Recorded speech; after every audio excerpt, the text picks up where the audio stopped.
நெத்தியில புதுசா பேண்ட் போட்டிருக்கிய என்ன சொட்டையை மறைக்கவான்னு கேட்காதீங்க. இது சொட்டையை மறைக்கல, நெத்திலேருந்து வர ஸ்வெட்டை மறைக்கிறதுக்கு. ரன்னிங் போகிறதுக்கு காரணம் என்ன? மொத்தம் 2 காரணம் இருக்குது. ஒரு காரணம் வந்து முன்ன பசங்க நிறைய பேர் இருந்தோம், கிரிக்கெட் விளாட ஆரம்பித்தோம், கொஞ்சமாக பசங்க குறைய ஆரம்பித்தாங்க. அப்புறம் வாலிபால் விளாட ஆரம்பித்தோம், அப்புறம் கொஞ்சம் பசங்க வேலைக்கு போக ஆரம்பித்தாங்க, பேட்மிண்டன் விளாட ஆரம்பித்தோம். கடைசியாக எவனுமே இல்லாமல் போனாங்க. ஒரு ஆள் 2 ஆள் தான் இருந்தோம். அப்பப்போ டீ கல்லில் மீட் பண்ணிக்கிருந்தோம். இப்போ எவனுமே இல்லை, தனியாக ஒரு ஆளாக இருந்தேன். சரி ரைட்டு எடுறா ரன்னிங்னு சொல்லி ரன்னிங் போக ஆரம்பிச்சிட்டேன். இதுதான் காரணம் ஒன்று. இன்னொரு காரணம் என்னன்னா, முன்னெல்லாம் பசங்களோட விளாடும் போதெல்லாம் நல்லா அடிச்சுப்பட்ட மாதிரி தூக்கம் வருங்க, எந்த ஒரு சிந்தனையுமே வராது. இப்போ 2-3 மாசமா பசங்களோட விளாட்டு எதுவுமே இல்லையா, சுத்தமாகவே தூக்கமே இல்லை.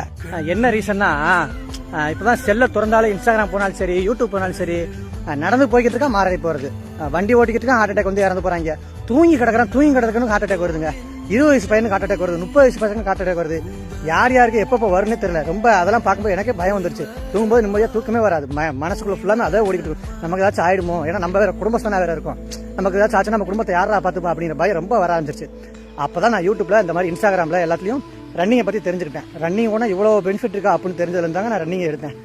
இன்ன வரைக்கும் சொல்கிறேன், நான் ரன்னிங் ஓட ஆரம்பிச்சதுலேருந்து இன்னை வரைக்கும் சொல்கிறேன், நல்ல நிம்மதியான தூக்கம் வருது. எந்த ஒரு தேவையில்லாத சிந்தனையுமே வர மாட்டேங்குது. ஏன்னா என்னோட ஆரோக்கியம் வந்து எனக்கு தெரியுது, நம்ம நல்லா இருக்கோம்டா, நல்லா ரன்னிங் போகிறோம், நம்ம உடம்பு நல்லா ஃபிட்டாக இருக்குது அப்படிங்கிற ஒரு நம்பிக்கை எனக்குள்ளே வருது. உண்மையில என்னை மாதிரி நிறைய பேருக்கு வந்து இந்த மாதிரி சிந்தனைகள் இருந்திருக்கும். அப்படி இருந்துச்சுன்னா கண்டிப்பாக எல்லாரும் ரன்னிங் போங்க, உடம்பு கண்டிப்பாக ஹெல்த்தாக இருக்கும். ரன்னிங் வந்து உடம்பை குறைக்கிறதுக்காக தான் நீங்கள் நிறைய பேர் நினைக்கிறாங்க, அதெல்லாம் கிடையாது. ரன்னிங் வந்து உடம்பை குறைக்கிறதுக்கு மட்டும் கிடையாது, உடம்பு ஹெல்த்தியாக வச்சுக்கிறதுக்கு ரன்னிங் கண்டிப்பாக தேவை.